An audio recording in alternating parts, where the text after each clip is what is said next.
His divine grace is the Bhaktivedanta Swami Sarvadaki, Ananta Koti Vaishnava Ki, Grantaraj Srimad Bhagavatam Ki, Gaur Premanandi.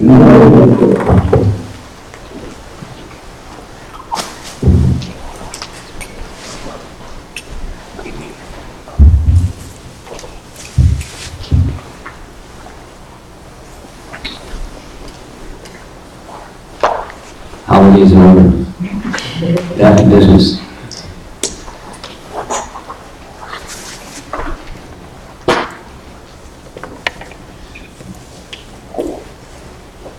Om Bhagavate Vasudevaya.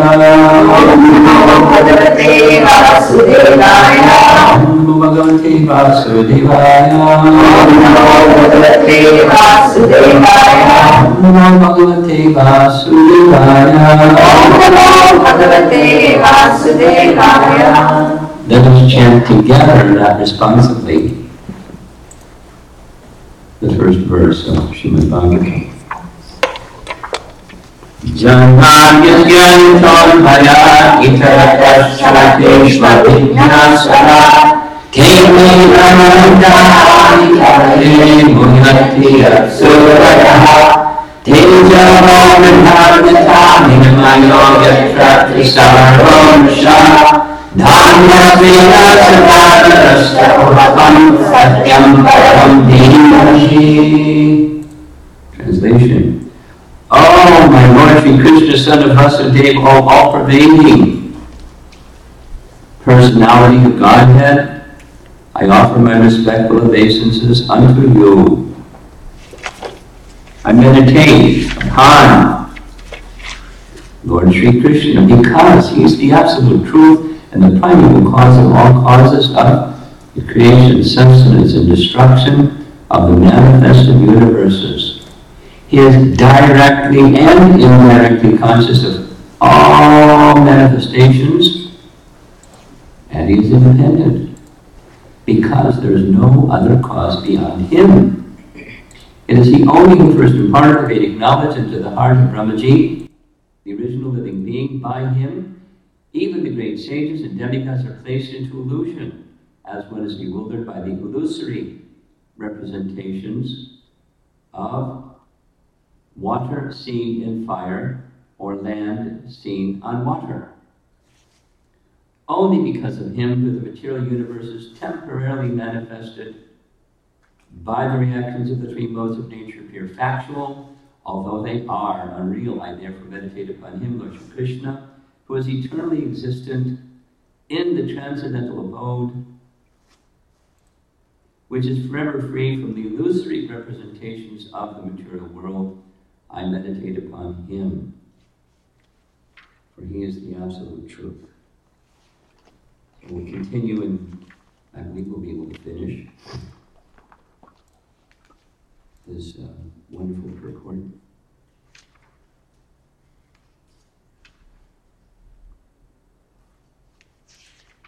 Where did I end up? In the Shruti mantra, it is also stated. That's next? Okay. In the Shruti mantra,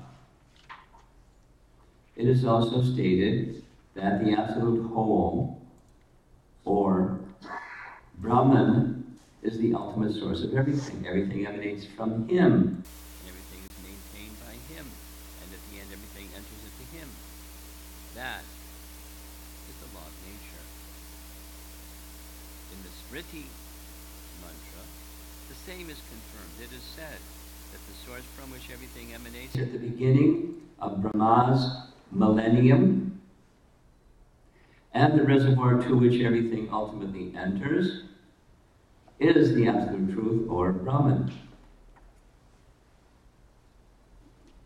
Material scientists take it for granted that the ultimate source of the planetary system is the sun. They probably have a lot of different ideas. But they are able to explain the source of the sun. Herein the ultimate source is explained. According to the Vedic literatures, Brahma, who may be compared to the sun, is not the ultimate creator. It is stated in this shloka that Brahma was taught Vedic knowledge by the personality of Godhead. One may argue that Brahma, being the original living being, could not be inspired because there was no other being living at that time. Here it is stated that the Supreme Lord inspired the secondary creator Brahma in order that Brahma could carry out his creative functions. So, the supreme intelligence behind all creations is the absolute Godhead Sri Krishna. In Bhagavad Gita, Lord Krishna states that he is the only. It is he only who superintends the creative energy, Prakriti, which constitutes the totality of matter. Therefore, Sri Vyasadeva does not worship Brahma, but the Supreme Lord who guides Brahma in his creative activities. In this shloka, the particular word, abhigya and swarat, are significant. These two words distinguish the Supreme Lord from all other living beings. No other living being is either abhigya or swarat. That is, no one is either fully cognizant or fully independent. Even Brahma has to meditate upon the Supreme Lord in order to create. Then, what to speak of great scientists like Einstein? The brains of such a scientist are certainly not the products of any human being. Scientists cannot manufacture such a brain. And what to speak of foolish atheists who defy the authority of the Lord? Even Mayavadi impersonalists who flatter themselves that they can become one with the Supreme and are neither abhigya nor swarat. Such impersonalists undergo severe austerities to acquire knowledge to become one with the Lord, but ultimately they become dependent on some rich disciple who supplies them with money to build monasteries and temples. Atheists like Ravana or Hiranyakashipu had to undergo severe penances before they could flout the authority of the Lord, but ultimately they were rendered helpless and could not save themselves. The Lord appeared before them as cruel death.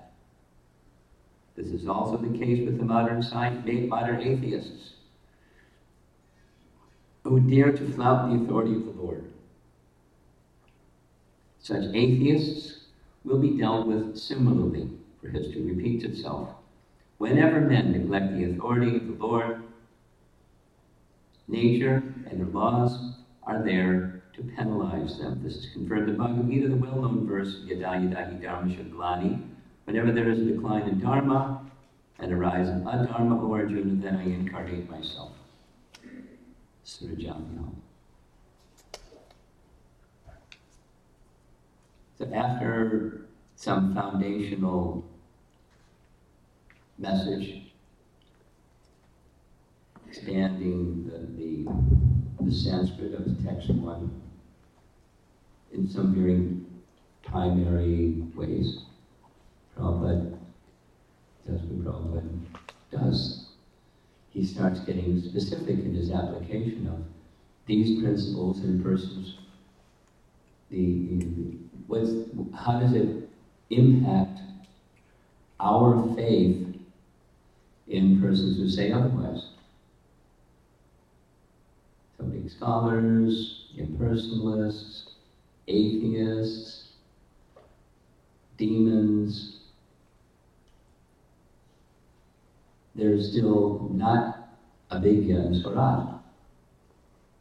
The Supreme Lord is distinct. And one morning walk conversation I heard recently, one devotee was saying, Prabhupada, in Germany, there's a well-known philosopher named Nietzsche. So Prabhupada asked, who is that? And he so he was curious who Nietzsche is. And Nietzsche, one of his famous, he was an atheist philosopher from Germany, and he was famous, one of his famous sayings, God is dead. He wasn't like roundabout, God is dead. So this devotee said, some time ago I saw written on the side of a wall, Nietzsche, or God is dead, Nietzsche. And below it was, Nietzsche is dead, God.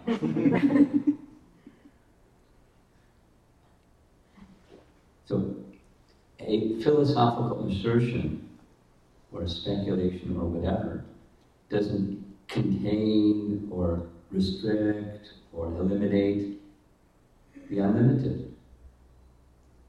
These are strong words, Vigya, Sarat, fully independent, fully cognizant. Who's fully cognizant? Who's fully independent? There's one. That's a characteristic of the Absolute Truth. Now I'm surprised, as I was reading this, I'm surprised Prabhupada did not take the time to differentiate Brahman and Parabrahman. Maybe it's coming up. They didn't read in advance. But so his emphasis is Brahman is the source of everything. Aha! Brahman is the source of everything. But then Krishna says, Bhagavad Gita, last verse of chapter 14, he's the basis and support of Brahman. From Brahman, or from him, Brahman comes. And Brahman, so this is a really big part of Sandarbha's Jiva Goswami writing, that whenever there's this word Brahman in the Shruti mantras, it means Parabrahman. It doesn't say it specifically. It's like saying son. Well, it's understood a son has a father. When you say a son, where does the son come other than from father and mother? So it's implied. And rigorously, then some people will object saying da-da-da, and well, that's not a valid argument, da-da-da-da, because it makes an assertion, scriptural reference, and to that they will object and say, no, da-da-da. To that, he does a really comprehensive, for honest persons, there's no more brilliant scholar than him. And he's not in a debate room where there's a referee, as is traditional in debates in ancient times within the Vedas, where the king, for example, would be the decider who won the debate between this puffy-wuffy and that puffy-wuffy, different scholarships, and without details.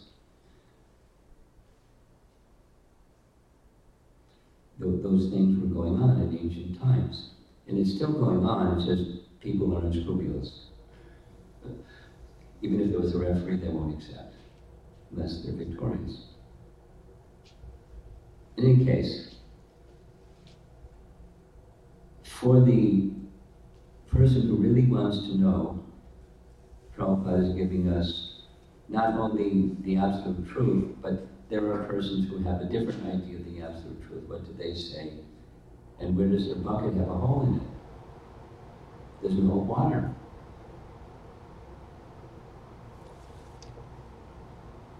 Nietzsche is dead. God. Infallible.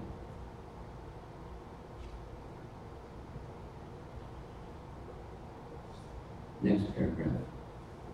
That the Supreme Lord is all perfect is confirmed in all Shruti mantras. It is said in the Shruti mantras that the all-perfect Lord, through a glance over matter, thus created all living beings. The living beings are parts and parcels of the Lord, and He impregnates the vast material creation with the seeds of spiritual sparks And thus, the creative energies are set in motion to enact so many wonderful creations. An atheist may argue that God is no more expert than a watchmaker. Remember yesterday? Whatever it was. But of course, God is greater because he can create machines in duplicate male and female forms. Like, let the scientists, let them create one mosquito. The mosquito can go in any direction, backward, forwards, up and down, and the mosquito can make more mosquitoes. Let them make one mosquito.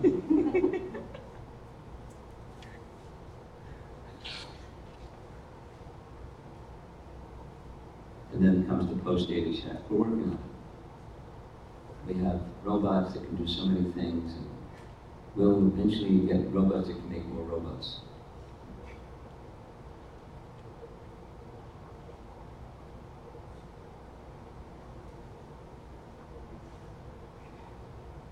The male and female forms of different types of machineries go on producing innumerable similar machines. Without God's further attention, if a man could manufacture such a set of machines and could produce other machines without his attention, then he could approach the intelligence of God. But that is not possible, for each machine has to be handled individually. Therefore, no one can create as well as God. Another name for God is Asamordva. Prabhupada uses this term a lot, Asamordva. Sama and Urdhva, there's no one, Sama equal to him, and Urdhva, no one greater than him. I personally searched and asked other scholars, which part of the Vedas does Asamordva come from? It must be somewhere, because he refers to it. He didn't create a Sanskrit word, but I don't know what the scriptural references are. He uses it a lot. There's no one equal to him or greater than him. He's one of a kind. Or Rabindra Swarup Prabhu's way of saying it as a philosopher. There are sets. You know, in math or in science, there's sets.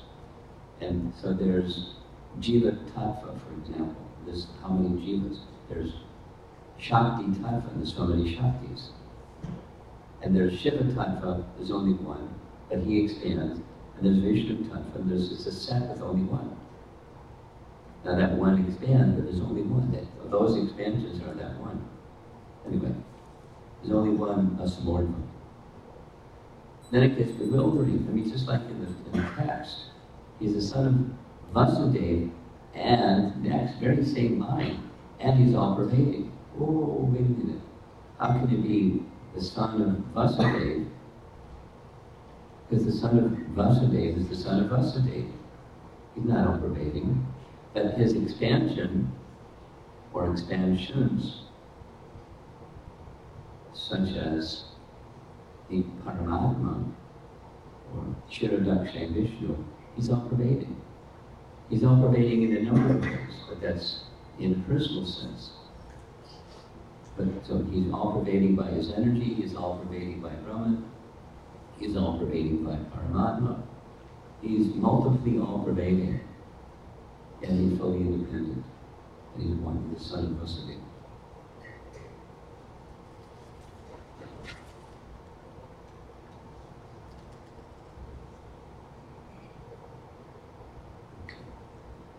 Another name for God is Asamordva, Asamordva, which means that no one is equal to or greater than him.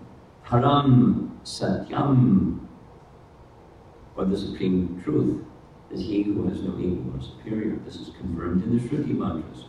It is said that before the creation of the material universe there existed the Lord only, who is the master of everyone. That Lord instructed Brahma in Vedic knowledge. That Lord is to be obeyed in all respects. Anyone who wants to get rid of material entanglement must surrender unto him. This is confirmed in Bhagavad Gita. There's more to go. I don't know if I'm going to finish. Unless one surrenders unto the lotus feet of the Supreme Lord, it is certain that he will be bewildered. When an intelligent man surrenders unto the lotus feet of Krishna and knows completely that Krishna is the cause of all causes, as confirmed in Bhagavad Gita, then only such an intelligent man, then only can such an intelligent man become Mahatma, or great soul. But such a great soul is rarely seen. He's just paraphrasing the Bhagavad Gita verse. What's the Bhagavad Gita verse? Anybody know? Oh, no. That Mahatma is used in that verse, but say the whole verse.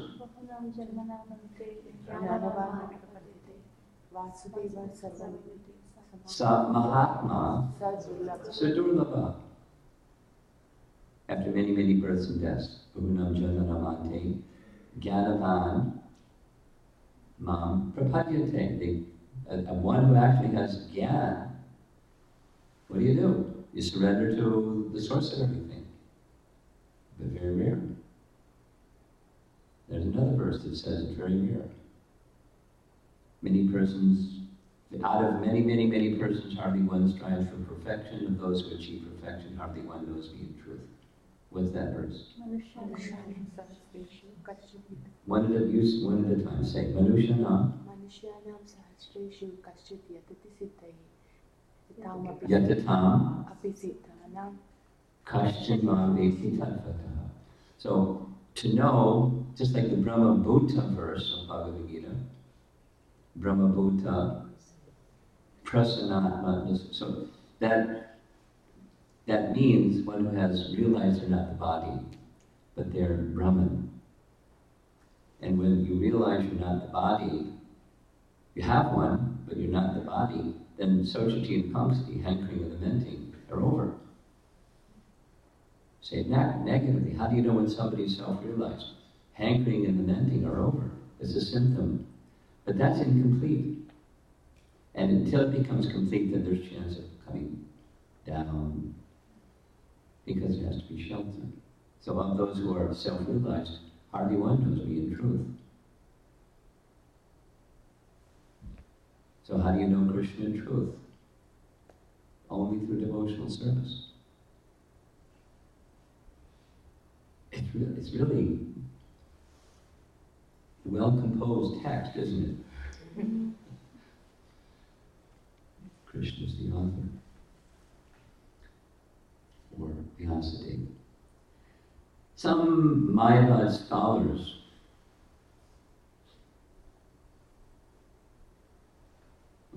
only the Mahatmas can understand that the Supreme Lord is the primal cause of all creations. He is Parama, or the ultimate truth, because all of the truths are relative to him. He is omniscient. For him, there is no illusion. One more paragraph. We'll leave the final paragraph for you all to read. Some Mayavadi scholars argue that Srimad Bhagavatam was not compiled by Sri Vyasadeva. And some of them suggest that this book is a modern creation written by someone named Vopadev in order to refute such meaningless arguments. Sridhar Swami points out that there is reference to the Bhagavatam in many of the oldest Puranas. The first shloka of the Bhagavatam begins with the Gayatri mantra, Satyam Param Dhimahi. There is reference to this in the Matsya Purana, which is the oldest Purana. In that Purana it is said, with reference to the Gayatri mantra in the Bhagavatam, that there are many narrations of spiritual instructions, beginning with the Gayatri mantra. And there is the history of Vritrasura, He's making, this is Tattva Sandarbha in a paragraph. These are references that Jiva Goswami gives, and he is repeating them in, simple language for the different audiences out there. The scholarly audience that will know these references, or should know these references.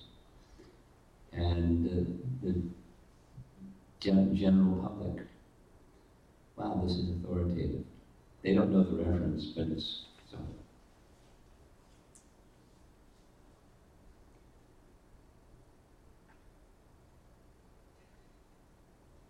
And there's the history of Vritrasura. The other Puranas do not narrate the story of Vritrasura, except Bhagavad Purana and Devi Bhagavad. So some people say, it's Devi Bhagavad, because they're Shaktas.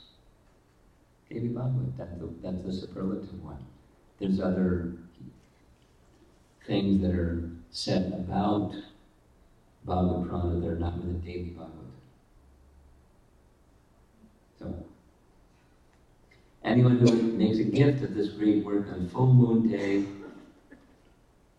in the month of Bhagavad, doesn't say that here, attains to the highest perfection of life by returning to Godhead. There is reference to the Bhagavatam and other Puranas also, where it is clearly stated that this work was finished in 12 cantos, which includes 18,000 slokas. In Padma Purana, there is reference to the Bhagavatam in a conversation between Gautama and Maharaj Ambarish. The king was advised therein to read regularly Srimad Bhagavatam if he desired liberation from material bondage. Under the circumstances, there's no doubt about the authority of the Bhagavatam. Within the past 500 years, many erudite scholars and acharyas like Jiva Goswami, Sanatana Goswami, Vishwanath Chakravarti, Bhagavad and many other distinguished scholars, even after the time of Lord Chaitanya, made elaborate commentaries on the Bhagavatam, and the serious student would do well to attempt to go through them to better relish the transcendental messages.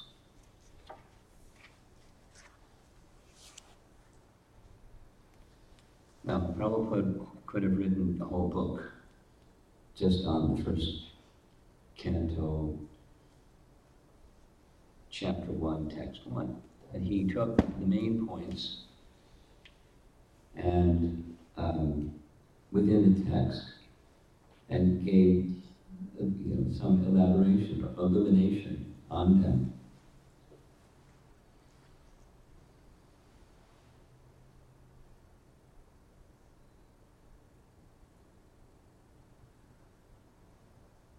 Sharing with you, as somebody who's not only read Prabhupada's books substantially, but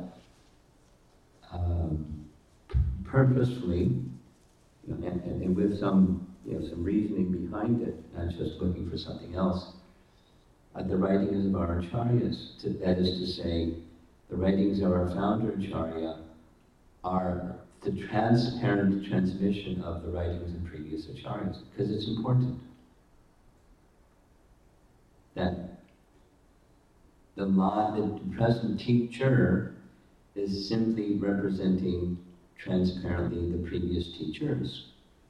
Otherwise, there isn't transparency. And so, finding such a person requires, some substantial effort over time, years, to see what have the previous acharyas written, and it's transparent. So, a new person that gets the Srimad Bhagavatam set and opens up and reads this, they're not going to know all that. But from the perspective of someone who has, for a number of years, experienced the teachings, explored the teachings, what Prabhupada, his writing is simply the transparent pablization of the writings of the previous acharyas. Jiva Goswami's writings are very rigorous. I'll just share this one thing with you. One of the BBT trustees requested me to consider some service for the BBT, and that is take the Sandarbhas of Jiva Goswami that Gopi Pranadhana Prabhu has translated and written commentary based on Bhavadev Vijay Goswami's commentary, etc., to a level that the general Prabhus can digest it. Because he was writing, not the only audience, but an audience he was very clearly addressing was the academic audience. Some of you may know Radhika Raman. Anybody here know Radhika Raman? Radhika Raman is the son of... Excuse me?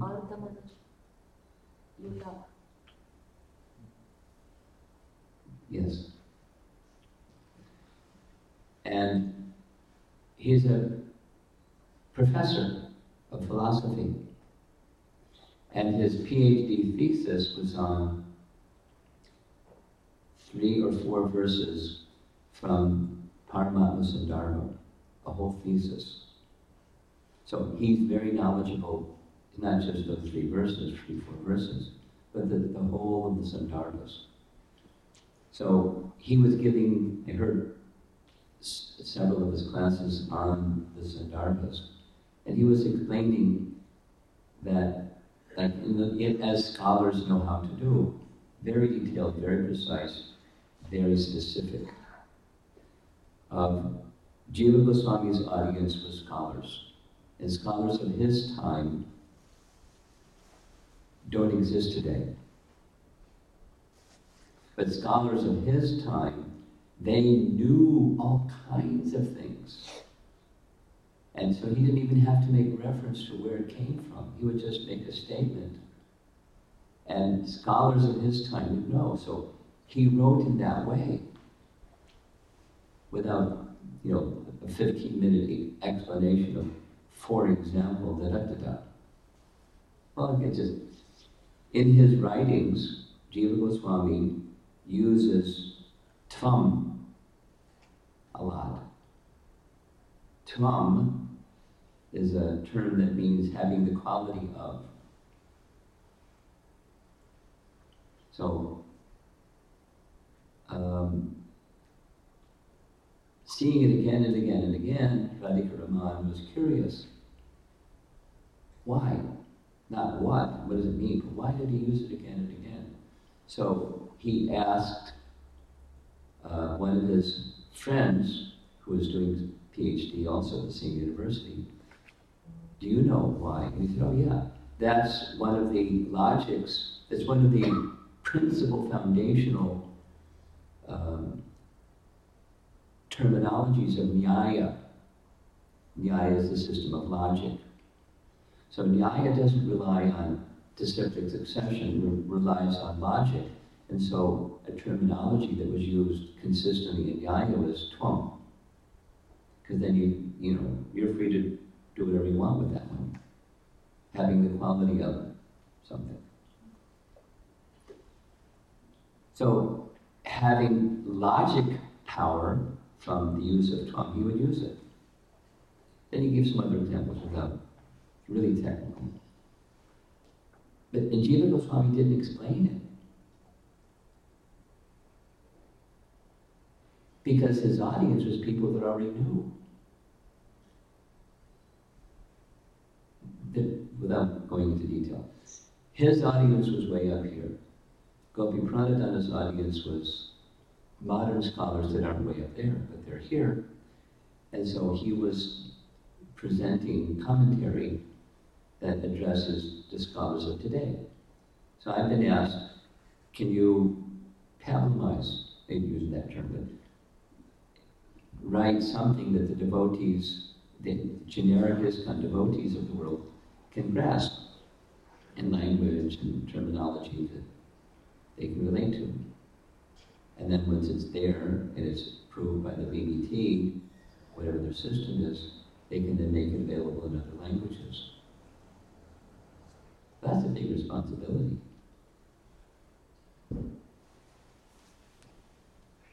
But that's what we're supposed to do.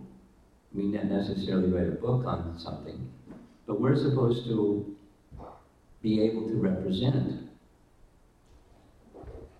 the teachings that our founder Acharya has given. And the teachings of our founder Acharya, one of the primary efforts was the Bhagavatam. So we're meant to know what the Bhagavatam is. And live the life according to the Bhagavatam. Small thing, right? Just live the life according to what the Bhagavatam says. And you know what the Bhagavatam says, and you say and you live what the Bhagavatam says. Small thing. Perfection. And when that is a mission of our life, and there's a number of us that have that mission of life, that's powerful. So when, just like last night, when new people come, they go, wow.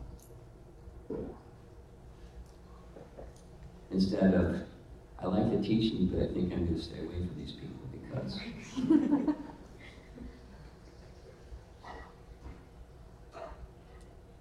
One last thing, and I'm going to get up my soapbox and do a devotee. Please appreciate that the mission of our founder Acharya is only partially being fulfilled. Because the mission of our founder Acharya in coming to America was not to provide places of worship for the non-resident Indians in America. Let's say, ask the question, was that his mission?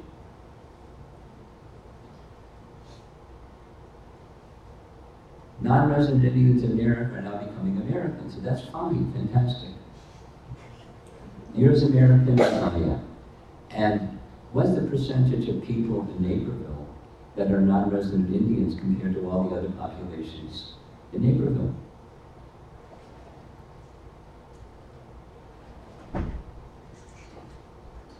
We need to expand the horizons of fulfilling the mission of our founder Acharya. We have to have strategies to do that. And there are Western people that are really eager for this message. And that one yesterday, an 18-year-old. He's fantastic. I mean, I just met him, but hearing directly and while being introduced to him, he gets it. And there's opposition from mom and dad. No surprise. Especially from dad. Like, without all what the opposition message says. So there, and if he starts to get it more and more, he's 18. He's finished he finished high school a semester early. He's just like loaded up and now he's ready to go to college in January, in a couple of weeks.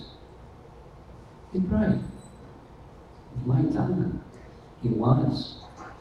And if he doesn't get derailed for something happens, he'll be a leader. And then he can attract other people. So there's lots of such people out there. And we need to create a forum where it's not, anyway, I'll get off my soapbox. We need to have a strategy, multiple strategies, diverse strategies that can capture the hearts and the minds of the non-resident Indian population. There's lots of populations, people from Europe, people from Russia, people from Poland, people from anybody else, people that Russian speak, they make a distinction between the Ukrainians and the Russians, and etc.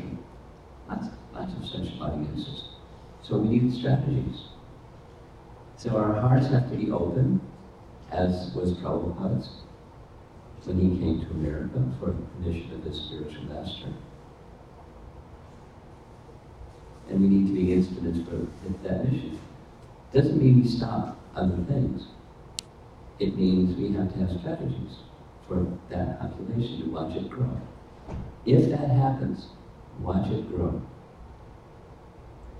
Just like the strategy, I'm going to often 111 Bhagavatam into my soapbox thing. Just like with children. If you want to grow your congregation, and share this with your husband yesterday. No. Your husband was saying, the footprint of congregation development. So I shared with him what the co-chairman of the Global Congregation Development Ministry said when we wanted to develop a congregation development minister for North America. In short, this is a little nice story, but children, you want to grow the congregation? Take care of children. You got a legal pad, drew a pyramid, and then divided it into three, and it was children, children, children. You want to grow your congregation? Take care of children. And take care of children doesn't just mean teach Bharatanatyam dancing. Take care of children is help them understand in language that the children can understand truths about who they really are. No problem with Bharatanatyam dancing. But, there's lots of places out there that do that and they don't know who they are. Same for us. We need, so when there's a strategy, then the expansion that we wish to have will be fulfilled.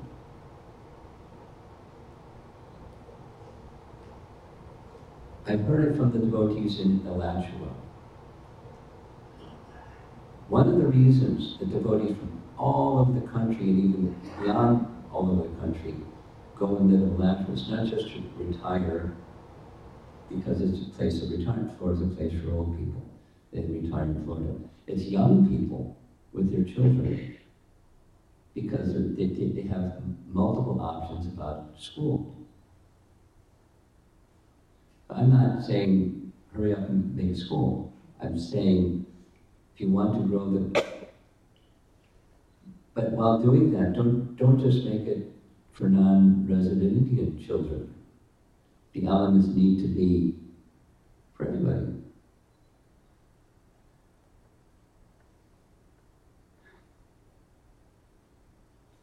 Okay, I'm done. Any discussion? Yes. Regarding the outreach to Westerners, I spent like last 6 months exploring on it.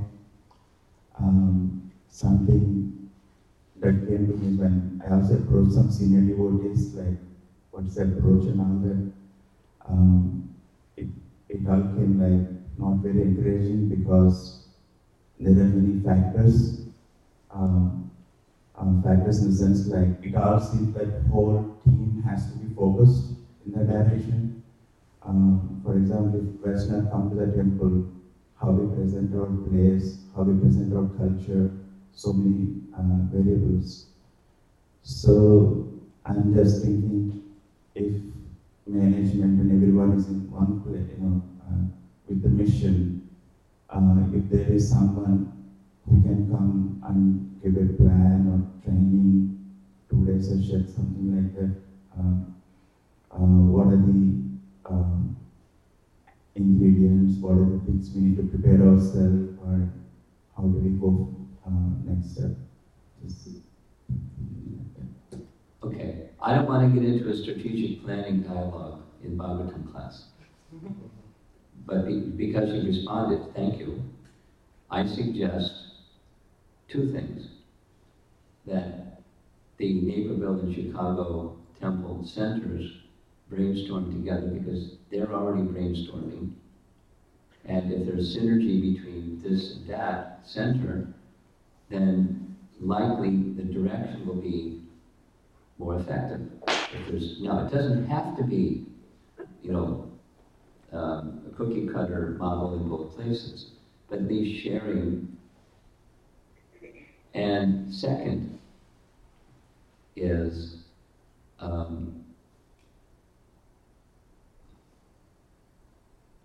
just keep it simple. I don't want to get into it, go further with this topic, please, like the strategic planning session. But just a particular point, where there is a gathering place for people, that they don't have to come to the temple. It's not only okay, it's better they don't come to the temple. And they grow their roots in an atmosphere that's totally relatable. They don't have to, adjust. And when those people are, their roots and the relationships, it's a strategy of Devamrita Maharaj. But, others are doing the same thing all over. There's a place. And they may know that there's a temple, they may go or not go of their own volition. But we don't, try to get them to come to the temple, because they'll go, my God, this is an Indian thing. For example, anyway, I'll not go there. There's many examples.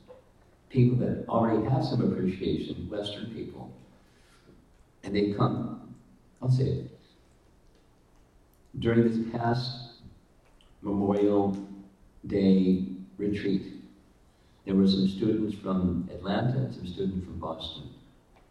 And their remark back to their leaders, although they had their own separate program, was, this is an Indian thing. Their language.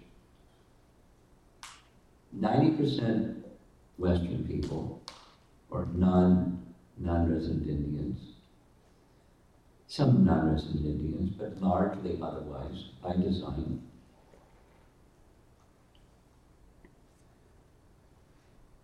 So we're planning by design, a Western people student event in April in Gitanagari.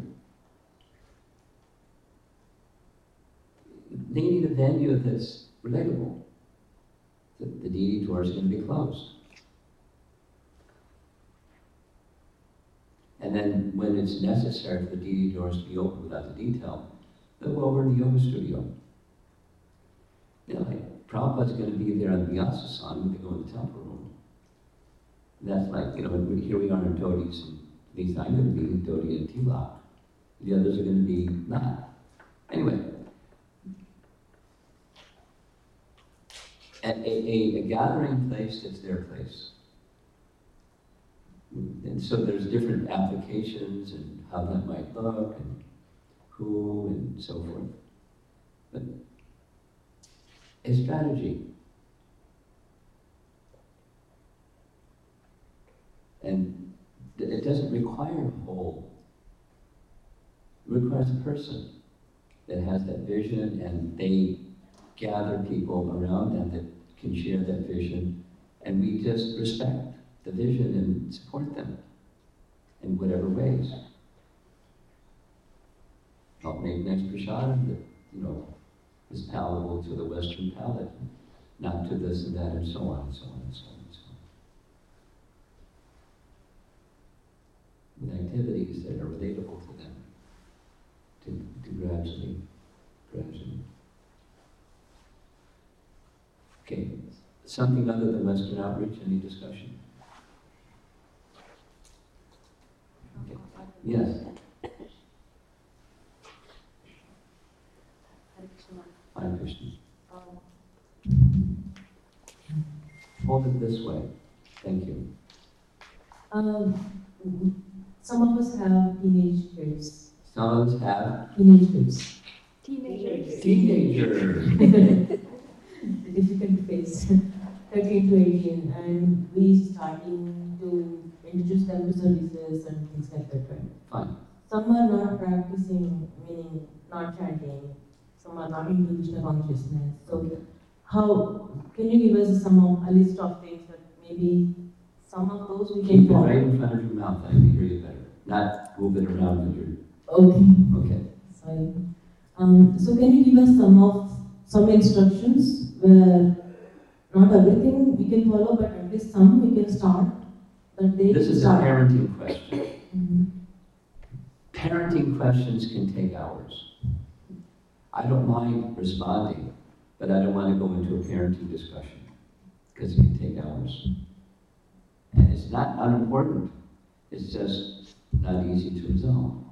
Parenting is life's work.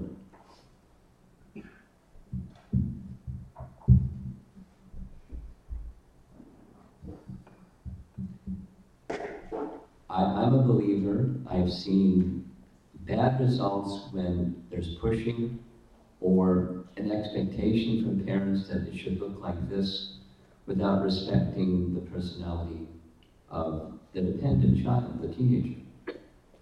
So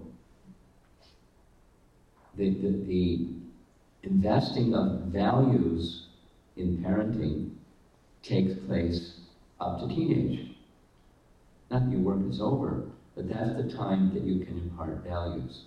And so where it's not your value that they've accepted, but if parenting is done effectively, it's a value that they've contemplated. They've already been challenged by the values of others that aren't holding the same values, and they like these values. That's before teenage. And then when it's teenage, as far as they're not chanting whatever they're doing, not doing, you know what their values are. So then the relationship changes to like a friend, an older friend, but not like I'm the authority and you're the subordinate, and you've got to do what I say because I'm the authority and you're the subordinate.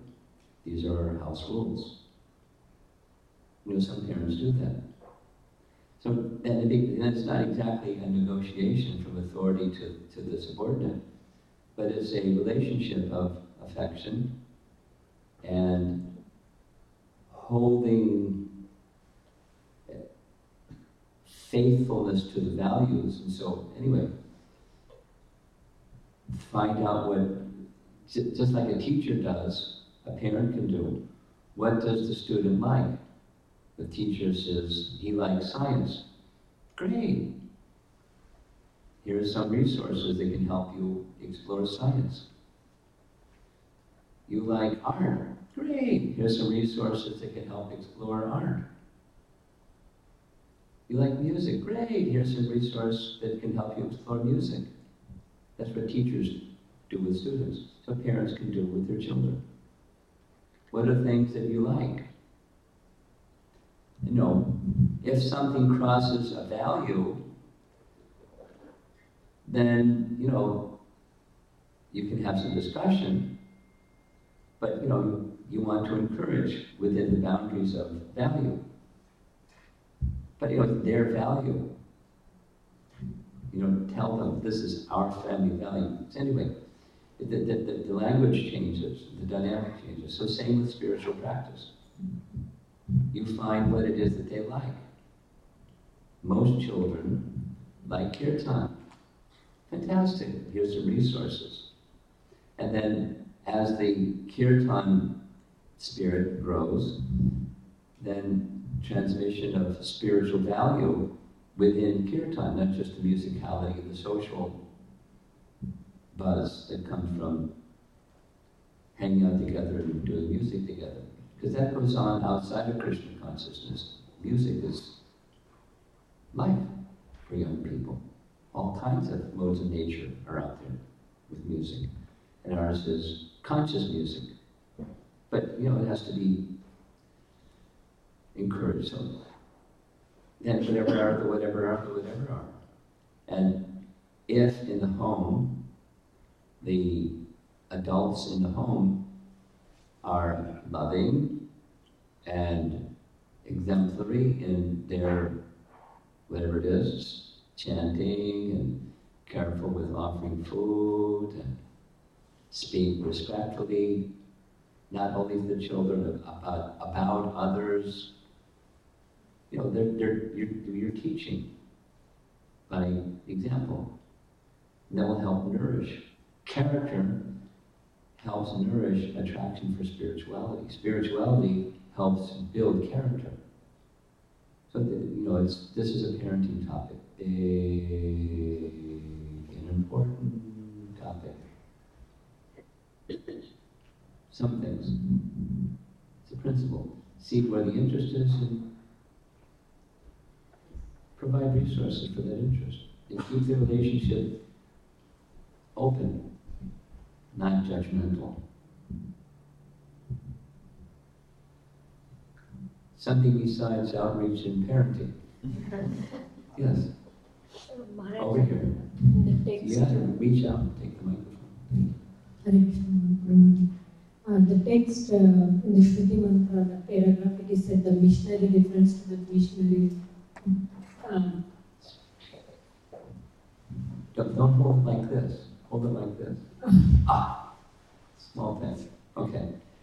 In the reference to the missionary, where the scientists, they read the missions which can produce the other missions without the mission.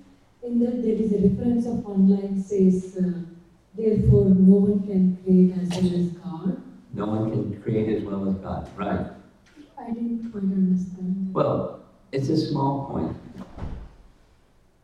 But the creations of machines, technology, because often science and technology are perceived as being non-different or connected, or at least. I mean, scientists may see otherwise, but common people, advancement of science means advancement of technology. So technology, two things. You have to have an operator of the machine can't make another machine. You can make machines that make cars, but you need a person that operates the machine. You can make a machine like drones that fly in the sky and do all kinds of things. They drop bombs or they take photographs, but you have to have an operator of the drone. And the drone doesn't make another drone. You have to have a person make the drone, so they can't create as well as God.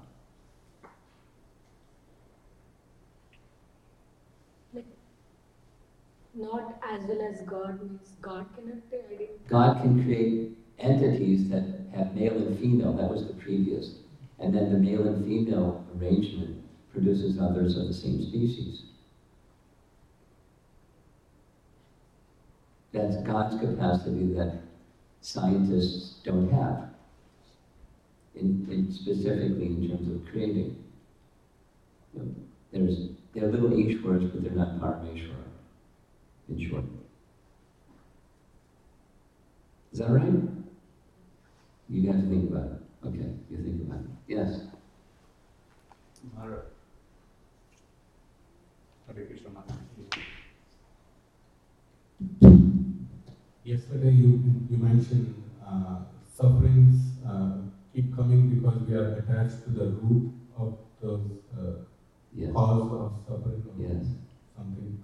So I have seen in my lives and lives near devotees associated with me that sufferings keep coming, same suffering in different form keep coming in the life.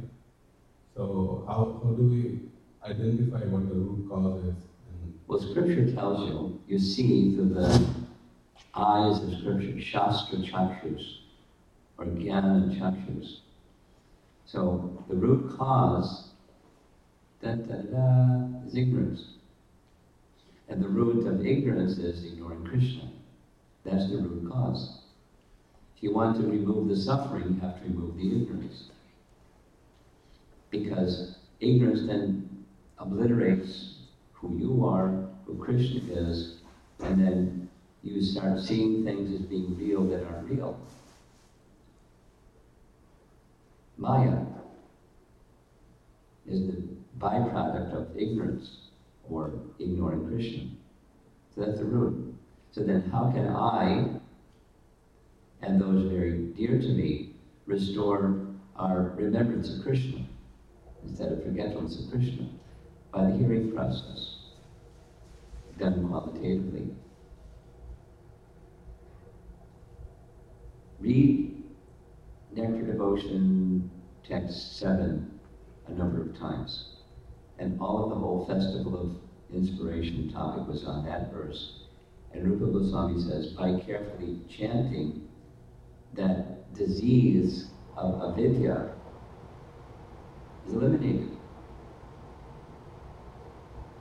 And the sufferings that come from that are eliminated.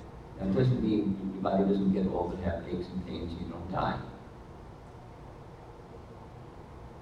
But the suffering, that's a whole other nice discussion. Death. It's in the fear of death. It's in the regular purport. Devotees, elevated devotees, don't fear death. Elevated devotees see death as an invitation from Krishna to go to Krishna. Parikshit Maharaj, Dhruva Maharaj.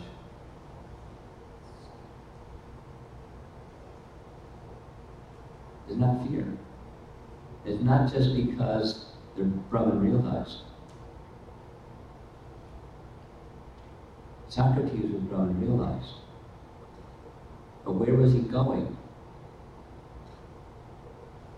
Well, he's just leaving behind the temporary and going to wherever he was going, whatever his understanding of where he was going, but it wasn't attached to the temporary. Asatagraha.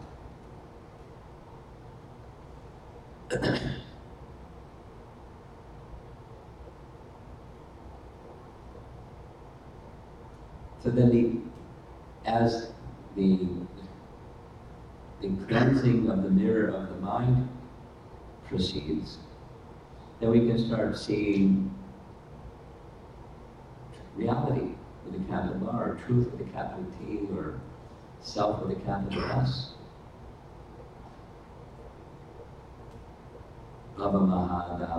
That the miseries are extinguished by the downpour of mercy. And then there's things after that. Just from chanting. And understanding how to do chanting carefully. And hearing Srimad Bhagavatam, because that's also Krishna's association in a very lovely form, as the name is. For those of us that are suffering repeatedly, it's a shelter for us.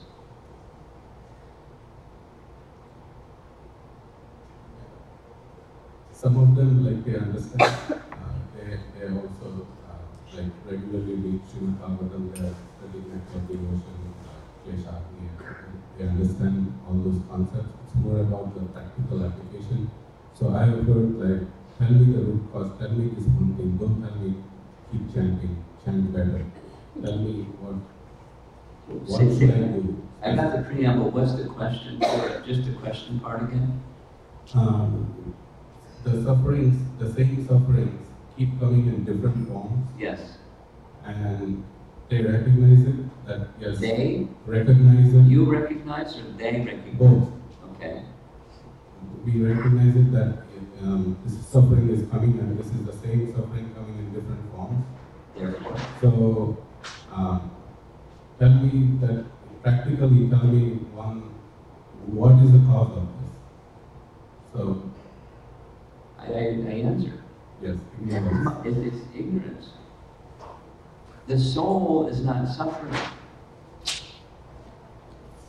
The real suffering is being disconnected from Krishna. The real suffering is that, not the other sufferings that keep coming again and again. The keep coming again and again is doing the primordial suffering, being disconnected in consciousness from Krishna. We're not disconnected, but we think we're disconnected because our consciousness is over an ignorance lane. We're ignoring Krishna. So that's the cause. Where's it coming from? Ignoring Krishna, that's where it's coming from. the paucity of Krishna consciousness is the cause. There's some, and therefore to some degree, the experience of suffering has diminished from where it was before. And sometimes the suffering may appear to, at least the circumstances that provoke suffering, somebody gets some severe illness, or whatever it is. You get in a car accident, or you lose your job, or, something. Your teenager goes bonkers. And they're suffering because you're attached. And then your discrimination goes out the window. Your connection with Krishna is weakened, and you lose yourself, you lose Krishna, and you become more immersed in Maya. And suffering intensifies. Solution. Should cultivate careful grounding in sound vibration, and letting it move the heart, cleanse the heart, etc. I'm looking at the clock. We've been here for more than an hour. I'm going to call it quits. Srila Prabhupada